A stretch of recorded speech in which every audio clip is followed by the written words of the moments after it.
안녕하세요. 썰닭입니다. 잘 지내셨나요? 저는 당분간 좀 더 바쁘게 지내려고 합니다. 여러분들은 휴식도 취하시면서 구독하기 눌러주세요. 안녕하세요. 판 즐겨보는 33살 주부였습니다. 맞춤법 거슬리는 게 있으시거든 알려주세요. 수정할게요.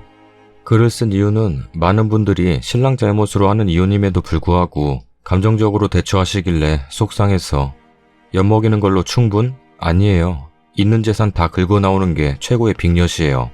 저 힘있는 친정도 없고 지잡대 4년제 졸업해 작은 회사 다닌 지 6년, 아이 가지면서 그만두었어요. 이제 사회에 다시 나가기 겁나는 나이죠. 20대 후반에 2년 만난 남자와 결혼해서 노력해 3년 만에 가진 귀한 아이였어요. 5개월 차에 주말에 친정 간다고 신랑 차에 시동을 켰어요. 차의 내비가 용량이 다 찼다고 홈에가 취소 버튼이 뜨더라고요. 평소라면 취소 버튼 누르고 주행했을 텐데 그러면 뒤에 거부터 지워지고 새로 녹화되죠. 취소 누르고 다음 주행 때 안 뜨도록 몇 개만 지워주려고 목록에 들어갔어요. 왜 그런 거 있잖아요. 생각 없이 평소와 다르게 행동하는데 꼭 뭐가 걸려 올라오는 거. 그런 거였어요. 여보 하는 소리 들리고 남편이 딴 살림 차렸나 보다 했네요. 알고 나면 보이는 거 있잖아요. 그래서 그 근래에 신랑이 그랬구나. 시어머니 일도 많지만 이혼 결심은 신랑의 외도라서 적진 않을게요. 유별난 시어머니 잘 막아주던 신랑이 그 근래 변했거든요. 내가 임신해서 관계도 안 해주고 히스테리 많이 부려 그런가 보다 생각했는데 딴 여자랑 새 살림 생각하던 거였나 봐요. 손이랑 심장 막 떨리는데 다른 동 주차장으로 옮기고 다 봤어요. 바로 전날 밤까지 같이 있으면서 애 낳으면 애만 받고 바로 내쫓자. 여자가 애 낳기 힘들었는데 갓난애부터 키우면 괜찮을 것 같아. 라더군요. 여자랑 얘기하는 영상은 3개밖에 안 나왔지만 저거 하나면 빼박 아닌가요? 일단 생각 정리를 했어요. 이혼할 건지 덮어줄 건지 사과받고 다시 살 건지 생각을 해보니 이혼이 답이었고 증거 착실하게 모으기로 했어요. 일단 메모리 카드 빼서 영상은 바로 엔드라이브에 올리고 삭제하지 않고 다시 꽂아놨어요. 틈틈이 카톡 수집하다 보니 여보는 애칭이었고 만난 지는 1년도 더 됐더라고요. 증거 모으는 데는 한 달이면 충분했어요. 내비로 자주 간 장소 확인하고 회사 어딘지 알아내고 그리고 아는 거 없는 저 이혼 변호사 찾아갔어요. 이런데 글 써서 조언 구하실 시간에 마음 먹으셨으면 변호사 찾아가라고 말씀드리고 싶어요. 증거 다 모으고 녹음기 작은 거 사서 저녁에 신랑과 대화 시작했습니다. 바람 피웠다는 거 알고 있어? 그 여자랑 살고 싶어? 담담하게 얘기하니까 침묵하다가 지도 담담히 응, 그러고 싶어. 랍니다. 일단 친권 양육권 포기해주고 양육비 일시불로 주면 이혼해주겠다고 했더니 그래, 그렇게 해. 지나간 일들 사과받고 싶다. 술 마시고 관계 강요한 거, 시어머니 힘들게 할 때 같이 힘들게 한 거 사과하랬더니 이혼해준단 말에 신나서 미안하다 하더라고요. 그리고 상간녀에게 카톡했어요. 이혼해주기로 했어요. 같은 여자로서 미안하지 않아요? 미안해요. 언제부터예요? 2년 다 되어가요. 이거로 자백받고 그 길로 중요한 짐 싸서 친정에 옮겨놓고 소송 시작했어요. 그 여자 일하는 회사 1층 카페에 점심 다 먹을 쯤 가서 다짜고짜 미친 여자처럼 알바생한테 사장님한테 말해서 저 일 좀 시켜달라고, 이 건물에 누가 내 남편이랑 바람났는데 이혼당하게 생겼다고, 이렇게라도 불편하게 해주고 싶다고 그러면서 엉엉 울었어요. 뭐 쫓겨났고 그 길로 신랑 회사 찾아가서 나 버리지 말라고, 나쁜 년이 그리 좋냐고, 혹시 걔도 임신시켰냐고 또 펑펑 울고 소란 피워줬죠. 소문은 빨랐어요. 일주일 만에 그 여자가 전화오고 시모 전화오고. 지나고 보니 신나네요. 시모 전화는 속 좀 긁었어요. 남자가 한 번쯤 그럴 수도 있지. 라네요. 그래서 바람도 유전인가 봐요. 어머니도 아무 데서나 다리 벌려 낳은 아들 아니죠? 했더니 그때부터 쌍욕을 시전하시네요. 이런 방구 같은 게. 녹음 버튼 누르고 왜 그러세요? 어떻게 그런 말씀을, 이런 대답만 하면서 우는 척했어요. 여자한테 전화 오길래 소송 겁니다 하고 차단했더니 며칠 뒤 상간녀 부모가 연락 오더라고요. 감사하게도 먹고 살만한 집 자녀분이시더라고요. 5천 줄 테니 소송 말라고. 아마 고소하면 5천도 못 받겠지만 1억 주면 생각해본다고 하고 끊고 차단했어요. 그 사이에 신랑이 친정으로 와서 푸닥거리 한번 했고 그때 아이는 잃었어요. 정황이 저한테 유리한 것밖에 없어도 재산 반에 1억 조금 더 얹혀주는 정도.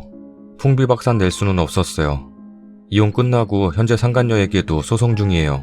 당연히 이기겠죠. 증거가 빼박이라. 글이 길죠? 아무것도 모르고 가진 게 없어도 바보같이 떠밀려 나오지 마세요. 이혼녀 타이틀 붙었지만 어차피 혼자 살 건데요.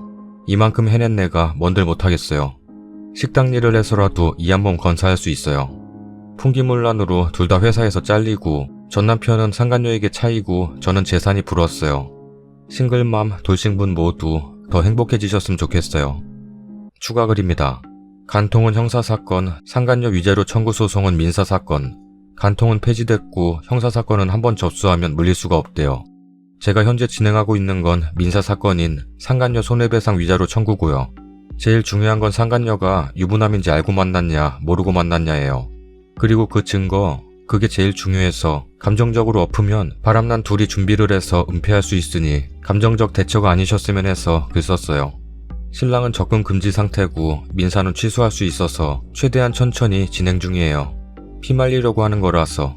증거랑 정황에 따라 작게는 몇백, 많아봐야 1, 2천 받아요. 변호사 상담만 받는 건 무료고 사람 힘들게 부담 주지 않아요. 그것만으로도 많은 도움이 됐고 저는 세 분의 변호사 사무실 방문 후 두 번째 변호사님께 맡겼어요. 상대방의 동의 없는 녹음은 증거 제출이 안 되긴 한데 변호사님이 알아서 해주실 거예요.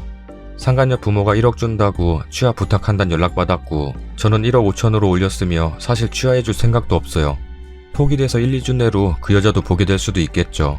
지역은 안 써도 카페랑 직장에서 그런 여자 많지 않으니. 김방순씨, 난 우리 아가도 너희 때문에 잃었어. 내 속에서 생명이 하나 죽었다고. 죄를 지었으니 벌을 받아야지. 내가 취하해줄 마음 없지만 그래도 희망을 가지고 계속 설득해봐야 하지 않겠어? 네 여자고실 끝날 때까지 상간녀 꼬리표가 법적으로 따라다닐 텐데. 오해하게 글 쓴 점 사과드려요. 유산이란 단어는 피하고 싶었어요. 5개월 차에 알아서 소송 진행하며 많이 큰 아이라 제 기준엔 사산에 가까웠거든요. 댓글입니다. 아이 잃으신 거는 정말 뭐라 위로드릴 수 없지만 너무 통쾌하게 남편이며 상간녀며 제대로 물먹이신 건 정말 잘하셨습니다. 먼저 간 아이를 위해서라도 당당해지세요. 글쓰님 힘내세요. 애 낳으면 애만 뺏고 쫓아내자고 했더니 내 피가 거꾸로 솟네. 인간인가? 쓰니님 대단하세요. 아이까지 잃을 정도로 마음고생이 심하셨단 건데 그래도 그년놈들 복수해서 다행이에요. 부디 행복하게 사세요. 와, 지금까지 바람핀 배우자에 대한 고민 글이나 보고 감정적으로 대처해서 뺨을 때렸다는 둥 그런 글만 보다가 이거 보니까 제일 속 시원하네요. 복수가 다가 아니라 이후에 본인 생활도 챙겨야죠. 그나저나 아이를 잃었다니 그건 어떤 돈으로도 보상이 안 될 듯하네요. 사이다지만 슬프다. 이제 행복해지시는 일만 남으셨네요. 이제부터라도 하고 싶은 일 다 하시면서 사시길 바랄게요. 다음 사연입니다. 저는 20대 초반에 남편을 만나 6년을 연애하고 결혼생활 만 3년, 횟수로 4년 만에 남편의 외도로 이혼을 했습니다. 같은 부서 여직원과 바람이 났죠. 당연히 그 여자는 미혼 20대 후반이었고 남편과 같은 업종에 일을 하다 보니 남편이 부서 회식이나 직원들과 조촐한 모임엔 항상 저를 불렀습니다. 그래서 그 여자와 언니 동생하는 사이가 되었고 같이 여행도 다니던 사이였죠. 심지어 그 여자도 결혼 상견례 얘기가 오가던 멋진 남자친구도 있었습니다. 객관적으로 봐도 저희 남편과는 비교도 안 되는 멋진 남자였고 두 사람도 교제가 한 지 7년이 되는 사이였습니다. 그런데 두 사람은 눈이 맞았습니다. 남편이 처음으로 외박을 한 날 저도 제 직감이 무서웠던 게 그 여자가 떠올랐습니다. 예상은 빗나가지 않았고 너무도 심한 배신감에 이를 악물고 이혼 준비를 했습니다. 무조건 간통으로 넣고 싶었죠. 그땐 정말 아무것도 눈에 보이질 않더군요. 정말 다 뒤집어 엎어버리고 싶었습니다. 간통이라는 법이 성립되는 게 참으로 어려운 우리나라 법 현실이 너무 싫었습니다. 두 사람이 실오락이 걸치지 않은 상태로 누워있는 장면을 목격해도 성립이 안 될 수 있는 게 간통이더군요. 남편이 저한테 먼저 말도 안 되는 얘기들을 늘어놓으면 이혼을 요구했습니다. 증거를 찾기 전엔 제가 알고 있다는 걸 알릴 수 없어 이를 악물고 모른 척하면서 이혼할 수 없다고 매달렸습니다. 남편은 끝까지 이혼하자고 하며 그 뒤로는 집에 들어오지 않았습니다. 그 여자 집 드나드는 거, 같이 주말에 놀러 다니는 거, 쇼핑하는 거 모두 증거를 잡았습니다. 더 용서할 수 없었던 건 저랑 같이 다니던 맛집, 쇼핑 브랜드 다 그 여자와 똑같이 하더군요. 그리고 2주 뒤 명절이었습니다. 저희는 서울에 거주를 했고 친정시댁 모두 같은 지방이었습니다. 명절에 양가에 이혼하겠다고 말하고 온다더군요. 그러라고 했습니다. 충분히 증거를 모았고 이미 이혼 결심이 섰을 때였습니다. 그래서 집에도 따로 내려갔습니다. 남편은 시댁에 얘기를 한 모양이더군요. 정말 어처구니 없는 거짓말로 절 모함했습니다. 제가 사치가 심하다는 둥, 의부증이 있어서 자기가 회사 생활을 못한다는 둥, 자기는 용돈도 없이 옷도 없이 신발도 운동화 한 켤레, 구두 한 켤레로 살았다고 정말 사람 아니다 싶었죠. 저는 버스 한 번에 지하철 2번 갈아타고 출퇴근할 때 자기는 자가용으로 그 여자와 카풀하면서 편하게 다녔고 저는 회사에서는 유니폼을 입어서 다른 옷들은 별로 필요도 없었고 신발, 화장품 등은 회사에서 지원이 나왔습니다. 그래서 생활비의 대부분이 남편 치장하는 데 다 들어갔습니다. 너무 억울해서 오죽하면 남편 신발, 옷장 다 사진을 찍었겠습니까? 저도 그때 알았죠. 저보다 옷이 더 많고 신발도 더 많다는 걸요. 그동안 제가 살아온 지난 10년이 너무도 허무하게 끝이 나더군요. 시댁에서 연락이 왔어요. 남편 형제는 결혼한 위시누이 한 명과 결혼 안 한 시아주버님이 있습니다. 시어머니가 하는 말이 네가 그동안 내 아들한테 그랬냐? 사람이냐? 당신 아들이 여직원과 바람이 나서 그런 거라고 당당하게 말하고 이혼하겠다고 했습니다. 다시 연락 와서는 그럼 네가 흥신소 사람을 사서 미행했냐? 우리 방구 쳐넣으려고 작정한 거냐? 아무리 팔이 안으로 굽는다지만 자기도 딸이 있는 사람이 미안하다는 말도 아니고 불러서 자기 아들 타이를 생각은 안 하고 그렇게 말하더군요. 그래서 처음으로 시어머니한테 대들었습니다. 당신도 딸이 있으시면서 사위가 바람이 나도 딸에게 그렇게 말씀하실 거예요? 그 부모의 그 자식이라더니 정말 그동안 제가 한 것들이 너무도 억울했습니다. 사귀기 시작할 때부터 시댁 행사 다 챙겼고 시댁에서 아주버님 결혼 때문에 우리 먼저 약혼하자고 해서 약혼했고 결혼할 때 정말 10원도 시댁 도움 없이 시작했습니다. 저희는 젊으니 그때만 해도 저는 그런 게 아무렇지 않았습니다. 원룸에서 시작하는 걸 도저히 못 보겠다고 친정 부모님의 도움으로 아파트 전셋집도 얻어서 살았거든요. 명절에는 친정에서는 오히려 차비 받아서 오고 시댁에는 항상 돈을 갖다 부어야 했습니다. 시누이 둘째 놓는다고 사달라는 거 다 해주고 계절마다 사치 심한 시어머니 가방에 신발에 옷 사드리고 절대 백화점 물건 아니면 안 하시는 시어머니. 정말 대놓고 이거 해달라 저거 해달라. 집에 내려와도 친정부모님 모시고 외식 한번 못했는데 시댁은 항상 외식은 꼭 해야 했고 외식비도 항상 저희 몫이었습니다. 아버님과 시아주버님은 제게 참 잘해주셨습니다. 아버님은 항상 네가 딸보다 낫다. 나는 너를 딸로 생각하지 며느리로 생각 안 한다. 제게 하루도 빠짐없이 안부 전화하시던 자상한 시아버지셨어요. 때론 그게 싫을 때도 있었지만 그래도 그만큼 아버님이 절 좋아하신다는 거니 좋게 생각했습니다. 아버님은 충격이 크셨는지 전화도 없으시고 유일하게 시아주버님이 제게 사과를 하시더군요. 정말 미안해요. 내가 동생을 잘못 가르친 죄네요. 할 말이 없네요. 미안해요. 라는 말만 되풀이하시더군요. 저도 시아주버님께는 잘 사는 모습 못 보여드려서 죄송하다고 했습니다. 그래도 한때는 식구였기에 저도 진심으로 그렇게 말씀드렸습니다. 명절 후 저는 그 여자 집에 알리겠다고 남편에게 말했습니다. 집에 찾아와서는 저희 친정엄마가 있는데도 앞에서 그 여자 집에 알리면 자기 죽을 거라고 쇼를 하더군요. 그때 굳게 이혼을 결심했습니다. 정말 사람이면 그렇게 할 수 있을까요? 정말 저런 놈이랑 내 꽃다운 20대를 보내고 내 가정이란 걸 꾸렸던 제가 너무도 원망스럽고 엄마한테 죄송해서 죽고만 싶었습니다. 엄마가 머리 싸매고 누워서 반대한 결혼이었거든요. 엄마 가슴에 못질하면서 선택한 내 남자가 겨우 이런 인간이라는 게 참... 이혼 준비를 하고는 있었지만 저도 너무도 두렵고 무서웠기에 남편이 용서만 빌면 용서를 해야 하나? 어이없는 상상까지 하고 있었는데 그런데 저희 엄마 앞에서 그 여자 보호한다고 칼까지 들고 설치는 모습 보고 무슨 일 저지를까봐 무서워서 그 여자 부모한테 알리지도 못하고 재판이 시작되었습니다. 당연히 제가 승소하고 위자료 재산 분할 다 유리하게 받았습니다. 저는 돈이 목적이 아니었고 남편이 저를 모함한 거에 대해 억울함을 꼭 풀어야 했습니다. 지금도 그년 놈들은 같이 그년 원룸에서 살고 있고 회사도 둘이 같은 회사에 잘 다니고 있습니다.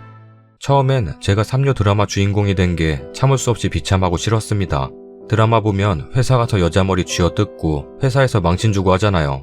수십 번도 더 그러고 싶었고 상상했는데 그땐 제 손이 더러워지는 것 같아서 하고 싶지가 않더군요. 처음 그 여자한테 사실 확인하러 갔을 때 웃으면서 언니, 무슨 일이에요? 하며 활짝 웃으면서 나오더군요. 참 요즘 애들 무섭다 해도 정말 그 아이가 무서웠습니다. 어쩜 절 그렇게 똑바로 쳐다보면서 궁금한 거 있음 다 물어보라고. 자기는 결혼할 남자도 있고 그런 사이 아니라고 처음에 부인을 했죠. 사진 동영상 다 보여주니 표정 싹 바뀌면서 원하는 게 뭐냐고 하더군요. 그래서 원하는 건 없고 사실만 알고 싶다고 했더니 동영상 본 그대로라고 하더군요.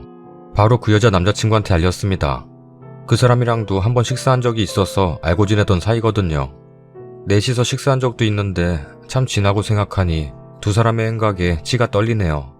그 남자는 저와 동병상련의 신세가 됐죠. 지금 그 남자분은 더 좋은 사람 만나서 결혼해서 행복하게 잘 살고 있습니다. 재판하는데 1년이 넘게 걸렸고 소송 비용 확정까지 3년이나 걸렸네요. 3년이 지난 지금 제가 이런 긴 글을 올리는 이유는 아직도 그 여자 부모는 모릅니다. 바보같이 알리지 않았거든요. 저희 친정부모님 정말 좋으신 분이거든요. 그 부모가 뭔지냐고 제가 알리는 걸 절대 못하게 하셨습니다. 이미 네 가정은 깨진 거고 더 좋은 사람 만나서 보란듯이 더 잘 사는 게 최고의 복수라고 항상 말씀하세요. 그런데 며칠 전 그 여자가 자기 블로그에 저에 대한 글을 올렸더라고요. 제가 소송비용 내용 증명을 보냈거든요. 추잡하게 소송비용 돈 없어서 못 준다고 배를 째더라고요.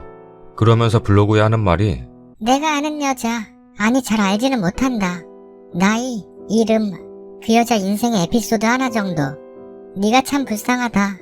30대가 다 되도록 남자한테 사랑 한번 제대로 못 받아보고 진실한 사랑 한번 못 해본 네가 불쌍한데 이제라도 제대로 된 사랑이란 걸 해봐. 그 돈이 너한테 무슨 의미야? 내가 아는 사람은 지금 이 순간도 기부라는 걸 하고 산다. 너도 반성하고 살아. 반성하는데 나이는 상관없다. 얼굴은 멀쩡하게 생겼는데 불쌍하다. 네가 늙어서 좀 슬프기는 하지만 이제라도 반성하면서 살아. 정말 기가 막히더군요. 제 가정이 저로 인해 파탄이 났는데 자기한테는 에피소드인가 봅니다. 사랑 못 받았다고? 제 남편이 자기를 사랑해주니 제가 사랑도 못 받아본 불쌍한 여자인 줄 아나 봅니다. 그 말은 아무렇지도 않고 우습더군요. 정말 사랑 많이 받고 자랐고 사랑하는 사람도 많았고 지금도 좋은 사람 만나서 더 사랑받고 살고 있습니다. 그런데 왜 이런 글을 올리냐고요? 정말 복수하고 싶고 어떻게든 그 여자 부모한테 알리고 싶습니다. 어떻게 해야 정말 진정한 복수가 될까요? 모두들 제가 잘 사는 게 진정한 복수라고 합니다. 그건 꼭 할 거예요. 하지만 저는 그 여자 부모도 꼭 알아야 한다고 생각합니다. 자식이라곤 그 딸 하나인데 자기 자식이 어떻게 사는지는 알아야죠. 물론 그 부모의 그 자식이라 눈도 깜짝 안 할지는 모르겠지만 3년을 참았습니다. 앞으로 더 많은 시간을 참을 수도 있겠죠. 누구보다 잊고 살고 싶은 게 제 자신입니다. 하지만 정말 제 가슴에 주홍 글씨가 새겨진 것처럼 잊혀지지가 않네요. 그 두 사람 망하는 거 제 두 눈으로 꼭 보고 싶습니다. 몸이 좀 안 좋아서 한의원에 갔는데 뭔가 가슴에 꽉 막혀서 혈액순환이 안 돼서 몸이 전체적으로 안 좋다고 하더군요. 일명 화병이라고 하면서 가슴이 한이 되어서 그런가 봅니다. 그 여자 부모한테 알리지 않은 저의 첫 번째 이유는 저는 그 두 사람이 꼭 결혼을 했으면 합니다. 자기 버릇 남 주겠습니까? 쥐도 결혼해서 똑같은 일 당하면 그때야 자기 잘못을 알까 싶네요. 하루에 수백 번도 더 기도합니다. 종교도 없는 제가 무턱대고 기도합니다. 그 두 사람 제발 결혼하게 해달라고. 두 번째는 그 여자는 정말 계산적이고 교활해서 결혼은 다른 사람과 할 거라는 생각이 듭니다. 그럼 그때 알려도 늦지 않으니 참고 있기도 하고요. 나중에 알리더라도 어떤 방법이 좋을까요? 허위 사실은 아니고 모든 재판 자료도 다 가지고 있으니 법적으로는 아무런 하자가 없겠죠? 너무도 한이 맺혀서 어디다가 하소연할 데가 없어서 이렇게 긴 글을 주저리 올립니다. 좋은 복수 방법 좀 알려주세요. 댓글입니다. 허위 사실이 아닌 법적 증거까지 모두 가지고 있는 사실일지라도 타인에 대한 정보나 사실을 제3자에게 알리는 행위는 명백한 명예훼손입니다. 만약 님이 그 사실을 타인에게 알리고 나서 그 여자분이 님에게 명예훼손으로 고소하면 어쩔 수 없습니다. 그렇게 되면 속이 2배, 3배로 뒤집어지는 수가 있어요. 차라리 지금 둘이 서로 좋아 죽을 때 여자 부모님한테 알리세요. 어떤 결과가 와도 님께서 속 시원하시겠냐마는 그래도 법적으로 하자가 없는 건 여자 부모님께 알리는 것밖에 없네요. 지금 동거하고 있을 때 여자 부모한테 알리세요. 네 딸이 다른 가정 파탄 내고 어떻게 살고 있는지 아냐고. 글 읽다 보니 허허하는 웃음밖에 안 나오는군요. 쓰니님 속이 얼마나 뒤집어질지, 얼마나 고통스러울지 블로그 얘기 보니 개념 없는 인간이네요. 승소하신 거, 유리한 판결 받으신 거 다행이네요. 친정 부모님 정말 대인배시네요. 친정 부모님 말씀 옳고요.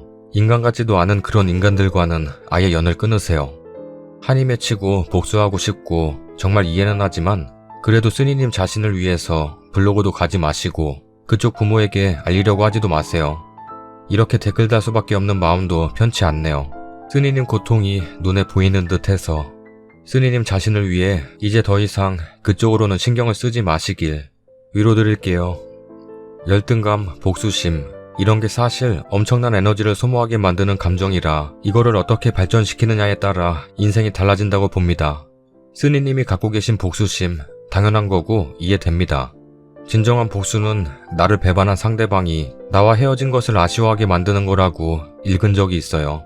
인생 9단인가 하는 책에서요.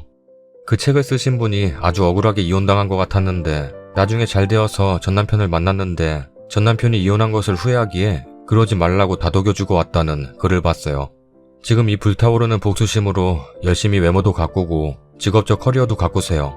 시간이 흘러 나중에 지금 남편을 만났을 때 남편이 헤어진 것을 아주 후회하게 만들어주세요. 당장 복수하려고 마시고요. 복수하는 시간을 뒤로 미루는 거죠. 복수심을 생산적인 에너지로 바꾸다 보면 저절로 시간이 흘러 복수할 시간이 온다고 봅니다. 어차피 그런 불륜관계는 극적인 과정이 지나고 평범한 일상이 되면 유지하기 힘든 관계입니다. 시간이 흘러 서로에게 식상하고 짜증날 때 쓰니님이 멋진 모습으로 살고 있는 것을 그들에게 보여주는 것만큼 짜릿한 복수가 어디 있을까 싶네요. 복수라는 건 사람이 사람한테 하는 거지 사람이 천한 것들 상대하는 게 아닙니다. 괜히 천한 것들이랑 같이 섞여서 그러지 마시고요.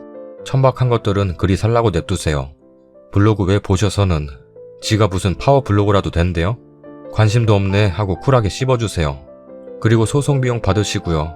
소송비용 없대요? 없겠죠. 돈 없으니 남의 남편한테 빌붙어서 밥도 얻어 처먹고 옷도 얻어 입었겠죠. 그러다가 남편이라는 분이 거기에 넘어가고요. 남편은 그걸 눈이라고 달고 다녀서는 쓰니님 만나서 안구정할 뻔했는데 지신새 지가 망쳤네요.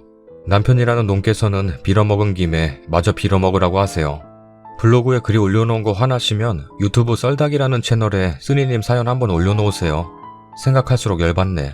그놈 사는데 내가 알면 오고 가면서 하루에 2-3번씩 창문에 돌덩이 던져줄 텐데 날이면 날마다 창문 빵꾸내서 이 추운 겨울에 얼어버리라고. 그 여자가 블로그에 써놓은 글을 냉정하게 찬찬히 읽어보세요. 행복한 여자의 글처럼 보이나요? 아닙니다. 행복하지 못해 악에 바친 여자의 글입니다. 쓰니님 정도의 분한 마음은 아니겠지만 적어도 지금 사랑스럽고 달콤한 시간을 보내고 있는 사람은 아니에요. 아마 원래 성향이 좋은 사람 같지도 않고요. 불륜은 어떠한 경우에도 용서받을 수 없는 일이지만 그래도 순수한 마음으로 시작하는 경우가 아주 없지는 않을 텐데 저 여자의 경우는 약간 악질적인, 의도적인 빼앗기를 즐겼던 것 같아요. 쓰니님이 남편에게 많이 매달리면 매달릴수록 저 여자는 더 즐거웠을 텐데 그 여자 입장에서는 아쉽게도 쓰니님은 너무 현명했군요. 잘하셨습니다.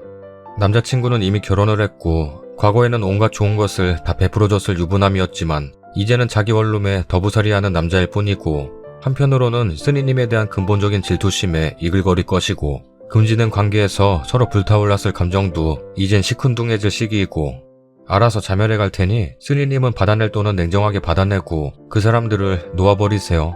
후기입니다. 이렇게 많은 분들이 위로해 주시고 격려 조언해 주셔서 정말 감사합니다. 이혼 소송하면서 상간녀에게도 당연히 위자료 받았고요. 처음엔 돈이 없어서 안 주더니 이자가 엄청 세니까 한 달 만에 100만 원이 넘게 붙더라고요. 그래서 어디서 빚을 냈는지는 모르겠지만 갚아주더라고요. 전 처음부터 돈이 목적이 아니었어요. 배신당하고 이혼당하는 것도 억울한데 어떻게 누명까지 쓰고 이혼할 수 있겠냐 싶어서 시작한 싸움이었죠. 재판할 때 그놈 딱 한 번 출석을 했어요. 변호사만 나오고 한 번도 안 나오니 판사님이 3자 대면을 위해 출석시켜서 다 보는 앞에서 동영상을 봤습니다. 처음에 동영상을 보기 전엔 동영상을 위조했다고 그쪽에서 별로 놀랬거든요.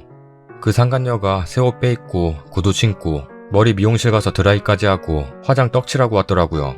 미용실 가서 머리하고 온 거 보고 참 기가 차더라고요. 그날 유일하게 통쾌했던 건 그놈이 재산 문제 이야기로 넘어가니까 자기는 상관없으니 나가 있겠다고 했다가 판사님한테 된통 혼났습니다. 30초 넘게 얼마나 그놈을 째려보시던지. 그걸 잊을 수가 없네요. 여자 판사님이셨는데 같은 여자 입장으로서 기가 차서 저를 많이 도와주셨던 것 같습니다.